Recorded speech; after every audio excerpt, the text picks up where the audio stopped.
Que bom que você está aqui. É uma alegria muito grande podermos nos encontrar neste lugar chamado oração, neste tempo.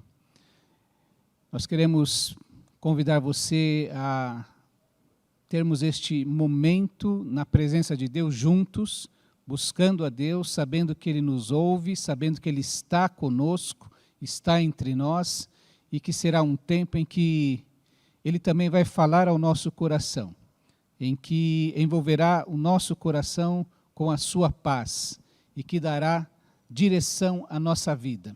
Quero convidar você aí onde você está, a fechar os seus olhos, para juntos entrarmos na presença do Senhor, elevarmos nosso pensamento à presença de Deus. Fecha os teus olhos, vamos orar.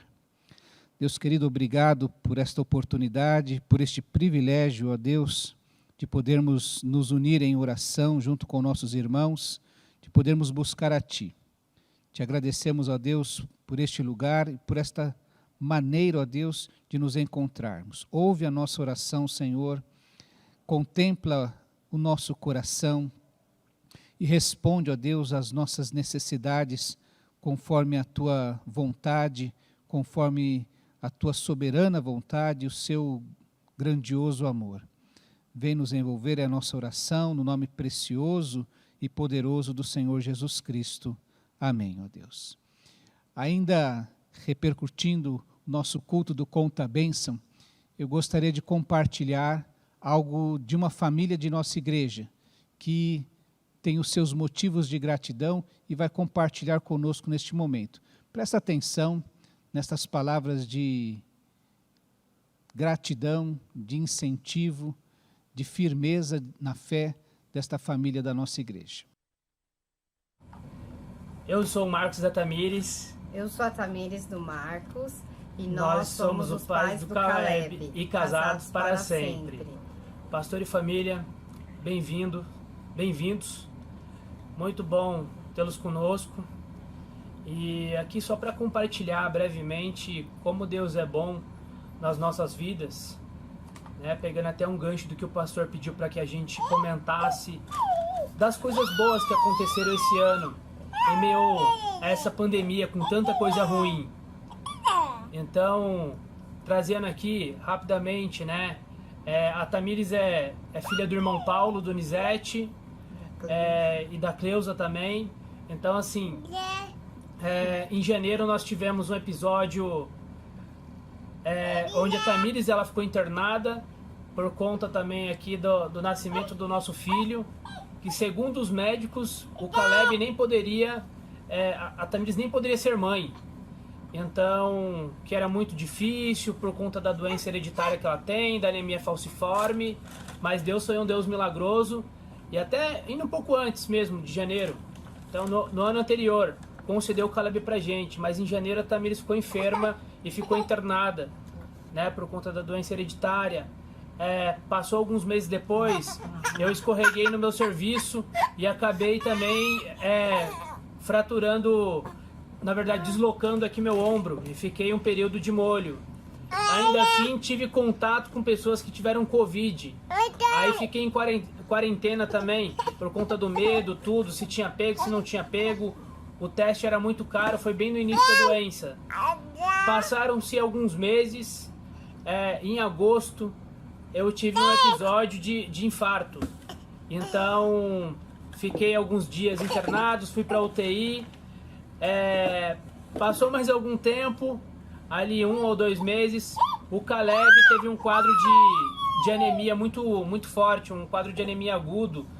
O Caleb é uma criança saudável, que come de tudo, muito ativo, e até hoje os médicos não souberam falar o porquê que ele teve esse quadro de anemia tão agudo. Mas estão avaliando, estão fazendo os exames, mas a gente sabe que tudo isso que aconteceu em nossas vidas foi para que a gente pudesse dar glórias ao Senhor.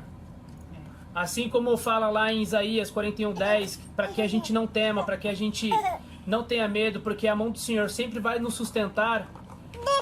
Então eu compartilho com o pastor, com a família e com a igreja, que esse ano foi um ano que Deus esteve sustentando a nossa família. E aí, para fechar o nosso ano, o meu sogro, o irmão Paulo Donizete, vai e cai e acaba fraturando aí 3 vértebras, correndo risco, inclusive, de ficar paraplégico.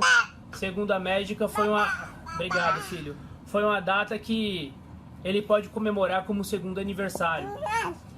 Então, além as nossas vidas, a vida do meu sogro, teve também a vida da minha mãe, que já enfrenta o câncer aqui há algum tempo, mais de 10 anos enfrentando o câncer. Esses últimos 3 anos tem sido mais difícil, mas Deus sempre tem nos amparado, sempre tem estado conosco. Né? Mas em especial eu quero deixar esse ano como um ano de gratidão. Um ano muito abençoado nas nossas vidas, porque olhar o Caleb, uma criança que não para, é algo que, segundo os médicos, seria muito difícil de acontecer, mas a gente sabe que para Deus nada é impossível. Né, meu amor? Eu tenho que agradecer muito esse ano, que apesar das lutas que sofremos aí, que tivemos, Deus, ele sempre esteve presente, sempre esteve abençoando a gente. Então, foi um ano difícil para muitas pessoas, pra gente também. Várias pessoas, foi um ano bem diferente, né? Um ano atípico, mas no meio de tudo isso a gente tem que agradecer a Deus por tudo. Porque Ele tem um propósito nas nossas vidas e eu só tenho que agradecer. Um ano de luta, mas um ano de vitória também. Então é isso, pastor, é isso, igreja. Estamos aqui com esse som maravilhoso, que é o choro do Caleb, que é essa fase dele crescendo, e o que a gente mais quer é que ele cresça nos caminhos do Senhor. Amém? Obrigado a todos. Forte abraço, fiquem com Deus. Dá tchau, filho. Manda um beijinho lá. Ó. Dá tchau. Tchau, pessoal. Obrigado. Fiquem Fica com Deus, pastor. Um beijão na família também. Obrigado. Tchau, tchau. Como é bom poder ouvir o testemunho de uma família que, em meio às lutas, em meio à caminhada diária, encontra motivos para poder agradecer a Deus, para ver a boa mão de Deus sobre a sua vida. Este é um testemunho que deve nortear, que deve estimular cada um de nós, em meio às nossas próprias lutas, às nossas próprias dificuldades, a confiar no Senhor, a crer que Ele vai nos abençoar e ouvir a sua direção. Quero agradecer ao Marcos e a Tamires pelo carinho e cuidado de terem enviado o vídeo e peço a Deus que ele seja útil na sua vida, você que está participando conosco. Deixe-me falar alguma coisa a respeito do que nós temos vivido. Eu estava fazendo uma pequena pesquisa a respeito das vacinas. Esse é um assunto que está no dia a dia nosso, todos os noticiários falando sobre isso. Algumas pessoas têm receio e a melhor explicação que eu encontrei e gostaria de compartilhar com você é a respeito da importância da vacina ou da rapidez com que ela foi concluída, as suas pesquisas. Descobri que em 2002, aquela primeira pandemia que surgiu também na China, o SARS-CoV-1, iniciou uma série de estudos, de pesquisas a respeito disso. Uma segunda pandemia, ainda neste século, da gripe suína, o H1N1 de 2009, surgido no México, e agora, em 2019, o SARS-CoV-2, que é a Covid-19, surgida na China também. Especialistas explicando que, quando surgiu o Covid-19, havia vários anos já de pesquisas que adiantaram a conclusão ou a fórmula dessa vacina que está sendo trazida para nós. Nosso desejo, a nossa oração, é que ela seja útil, que ela de fato venha trazer imunização. Lembrando também que temos que ter muito cuidado com aquilo que ouvimos. O Instituto Butantan, por exemplo, faz vacinas há 100 anos. Então, há uma certa dificuldade da gente ficar preocupado que depois de 100 anos eles vão começar a fazer algo errado. Então, que a gente tenha um pouco de esperança, purifique os nossos pensamentos, nosso coração, consiga também separar informações que temos recebido a todo dia dos noticiários. Vamos ter fé. Nessa hora nós só podemos ter isso. Não somos especialistas, não somos cientistas, dependemos daquilo que ouvimos, daquilo que temos recebido através dos jornais.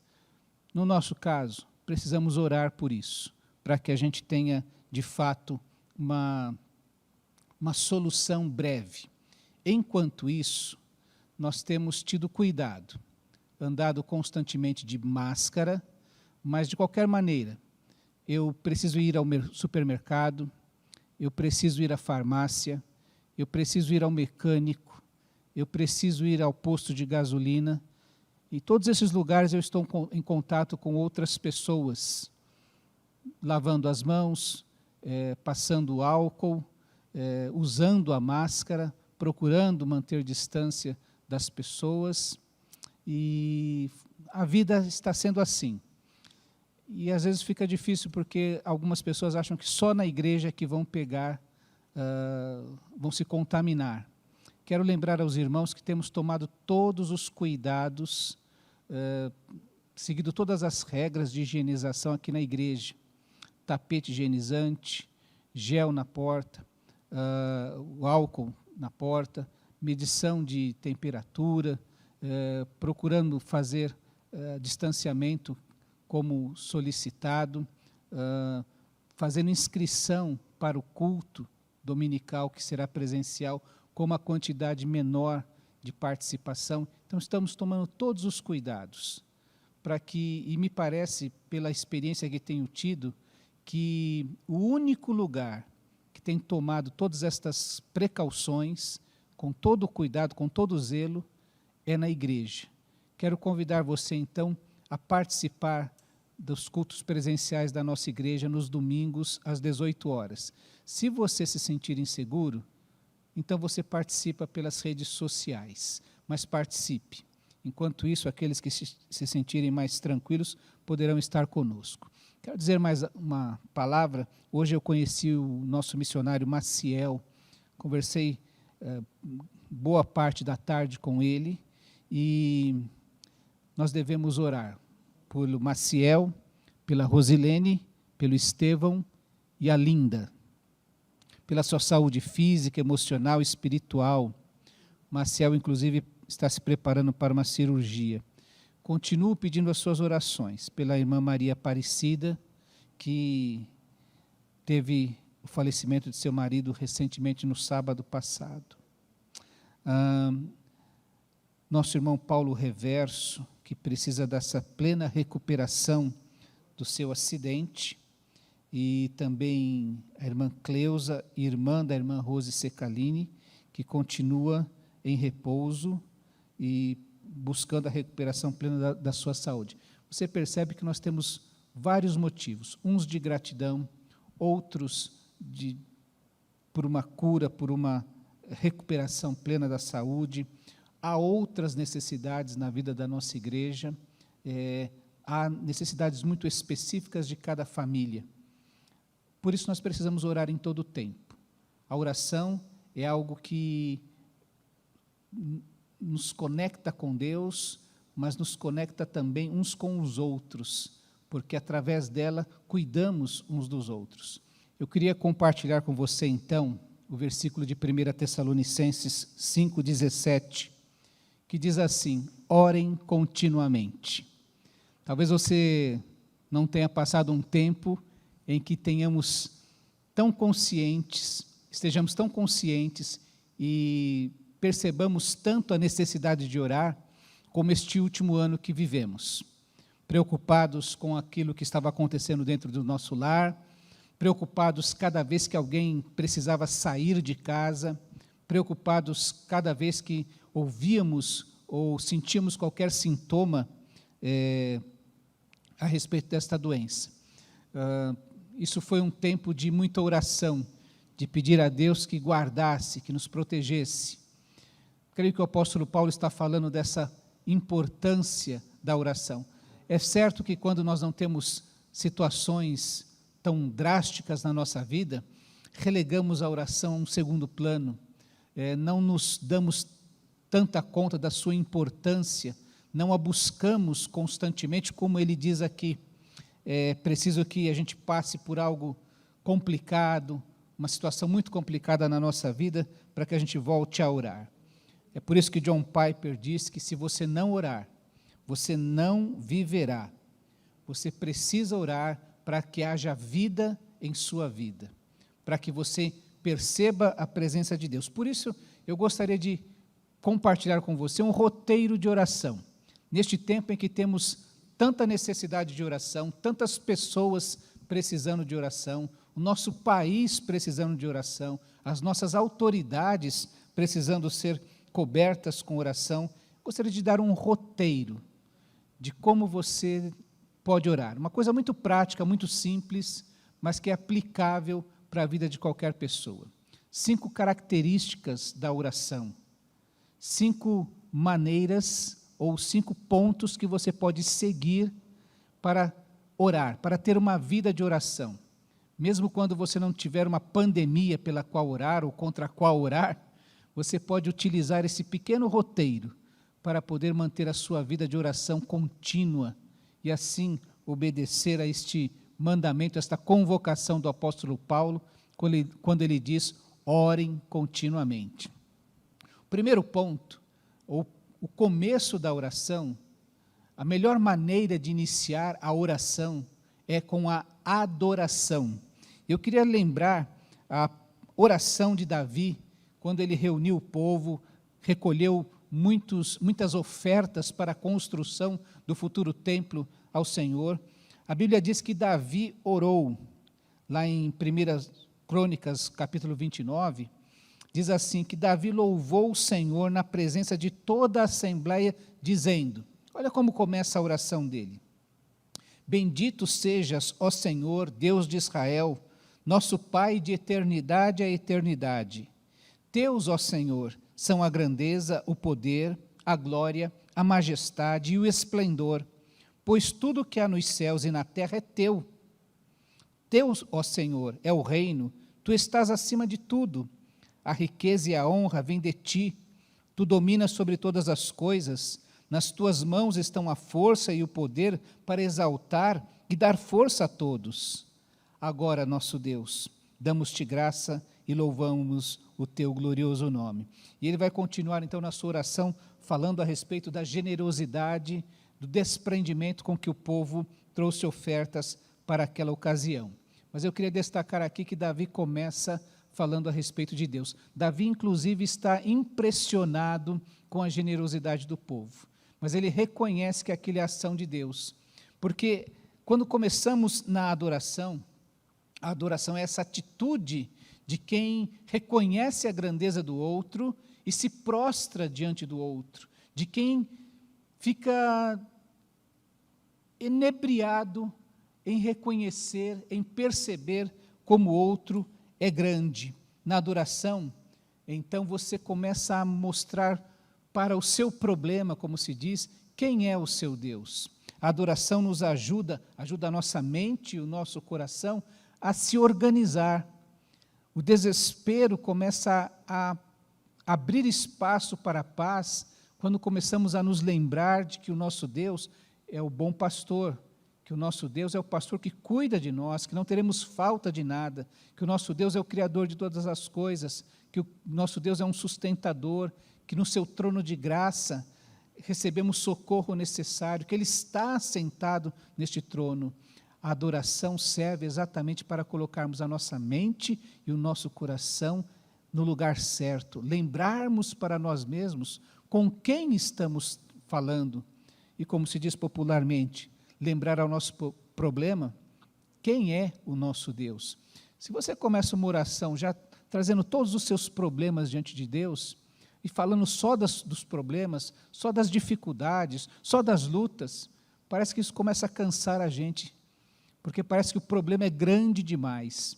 Mas quando nós começamos a lembrar quem é este Deus, como Davi faz aqui, teu Senhor é o reino, a grandeza, a majestade, tudo vem de ti, então nós começamos a parar para perceber que, por maiores que sejam os problemas e as dificuldades que tenhamos que enfrentar, O nosso Deus é maior do que todos eles. Ele é o soberano Senhor.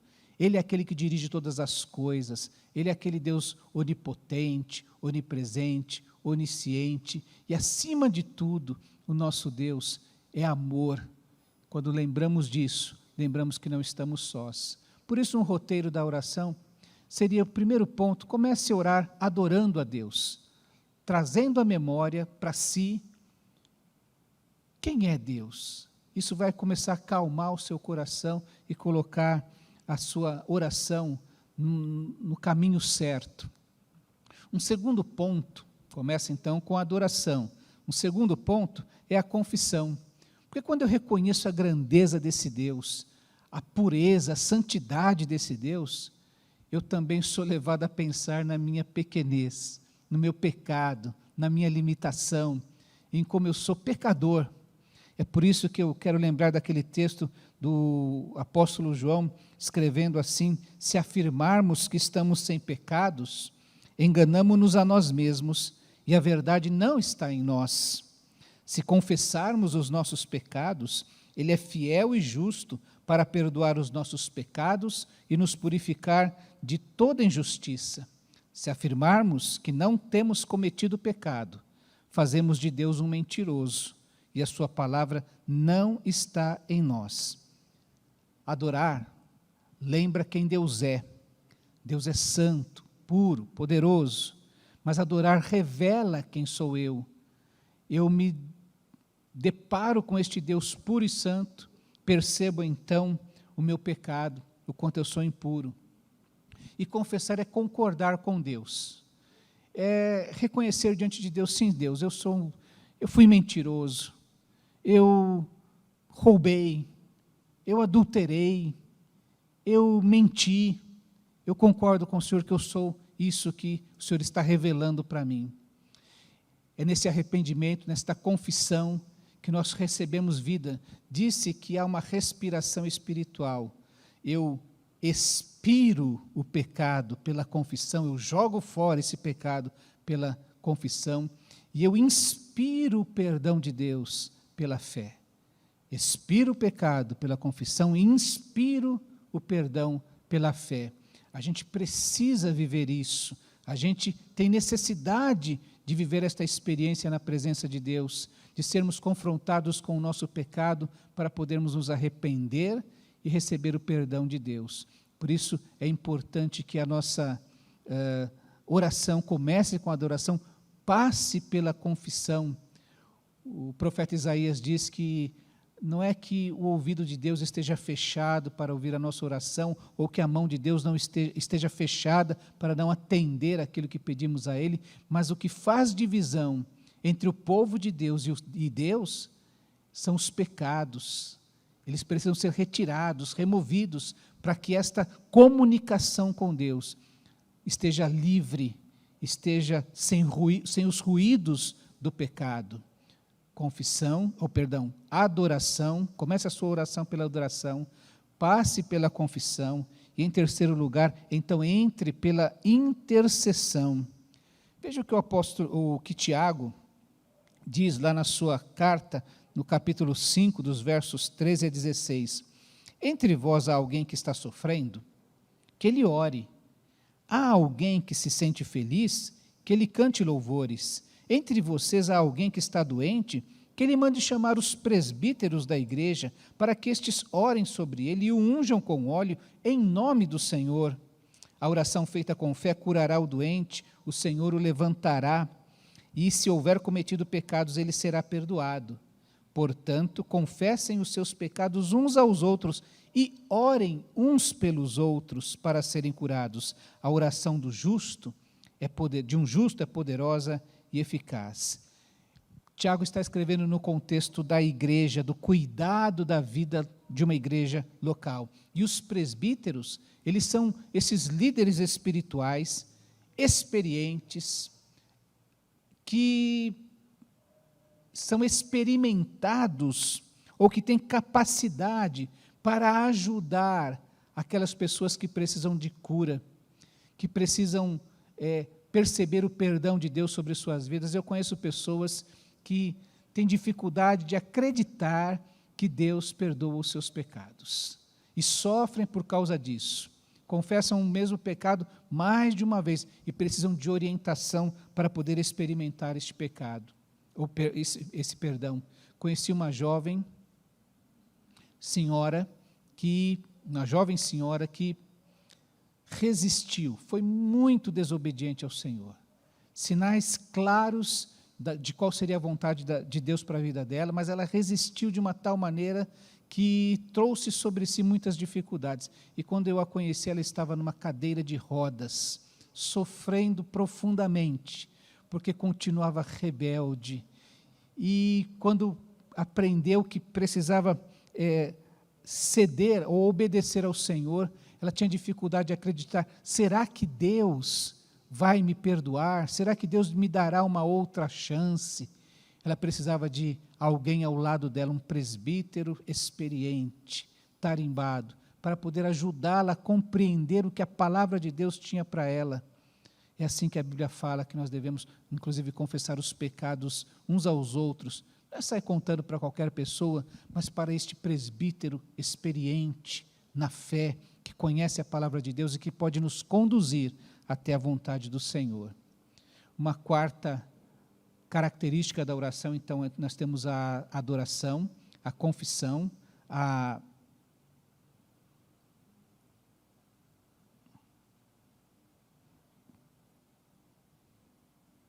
petição, a intercessão, adoração, confissão, intercessão e então a petição.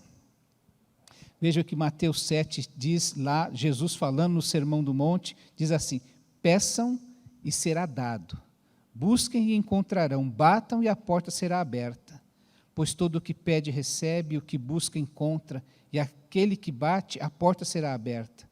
Qual de vocês, se seu filho pedir pão, lhe dará pedra? Ou se lhe pedir peixe, lhe dará uma cobra? Se vocês, apesar de serem maus, sabem dar boas coisas aos seus filhos, quanto mais o Pai de vocês que está nos céus dará coisas boas ao que lhe pedirem. Assim, em tudo façam aos outros o que vocês querem que eles façam a vocês, pois esta é a lei e os profetas.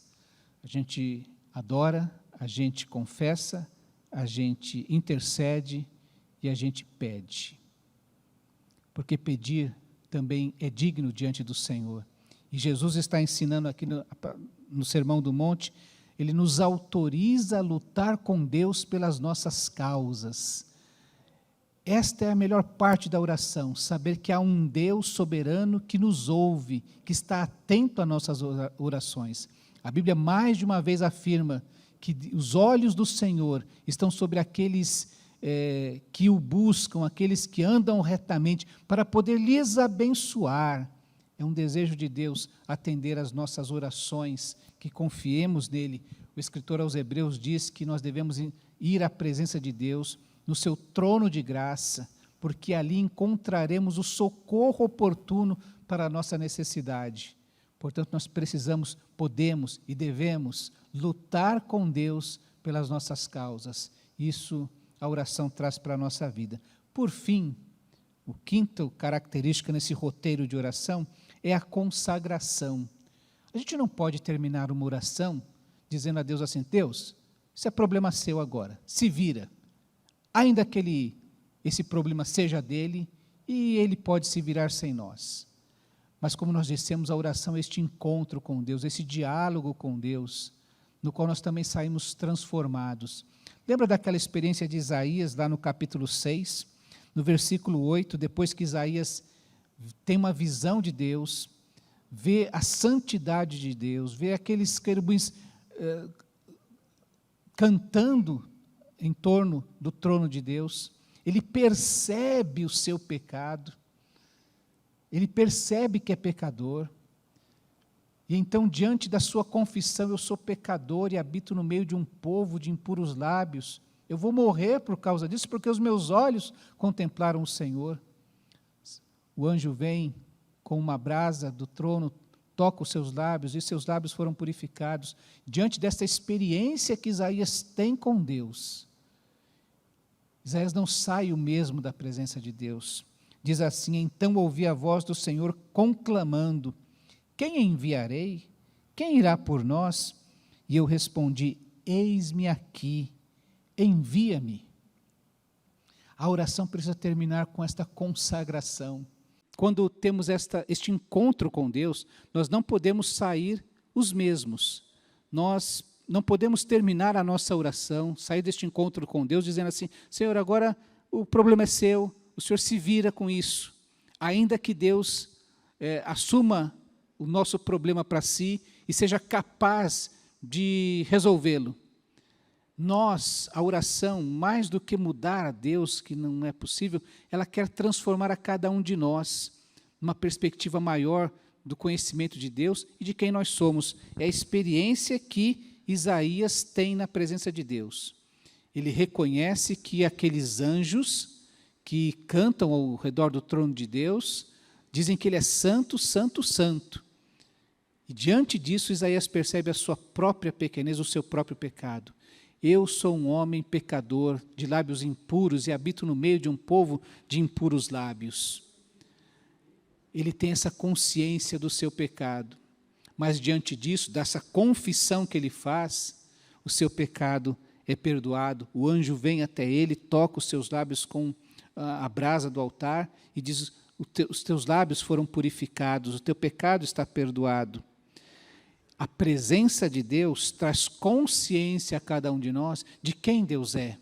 Por isso começamos adorando ao Senhor, para lembrar que Ele é santo, santo, santo, o Deus Todo-Poderoso, o Deus onisciente, que sabe a nossa condição, sabe pelo que estamos passando.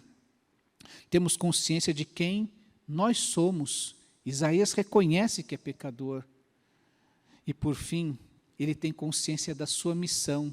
Eu preciso me consagrar. É por isso que ele diz: eis-me aqui. Em outras palavras, ele está dizendo assim: a começar em mim, Senhor. Eu sou um homem de lábios impuros, habito no meio de um povo de lábios impuros, mas a começar em mim, eis-me aqui para participar disto. Portanto, um pequeno roteiro para oração, para essa oração contínua que nós temos que fazer todos os dias, em todas as ocasiões. Começar com a adoração, a confissão, a intercessão, a petição e a consagração. Hoje eu aprendi uma frase muito interessante. Acho que vale a pena até refletirmos melhor em outra ocasião. Mas ela é uma oração, é um pedido a Deus, que diz assim: Senhor, move o meu coração para que eu faça coisas que movam o seu coração. Você seria capaz de orar assim? Senhor, move o meu coração para que eu faça coisas que movam o seu coração. Eu queria convidar você à oração. Eu queria convidar você a lutar com Deus em oração. Eu gostaria de convidar você a adorar a Deus. Eu gostaria de convidar você a confessar os seus pecados, as suas limitações, as suas fraquezas, para que o poder de Deus pudesse vir sobre você e levantá-lo de onde você está. Eu queria convidar você a interceder pelos seus irmãos, a amá-los através da oração, a participar da sua vida através da oração. E por fim, eu quero convidar você a se consagrar ao Senhor, a dizer assim: Senhor, vem mover o meu coração, vem transformar-me de tal maneira que o que eu fizer venha mover o seu coração, venha alegrar o seu coração. Quero convidar você a orar mais uma vez, lembrando desses pedidos que nós temos de nossos irmãos, lembrando dos problemas sociais que temos enfrentado, nossos irmãos estão enfrentando. Interceda por eles, por quem ficou desempregado, por quem está passando por dificuldades, necessidades. Interceda pela nossa nação, para que os nossos governantes recebam sabedoria, para que eles olhem para o mais frágil, e protejam estas pessoas. Fecha os teus olhos, vamos orar.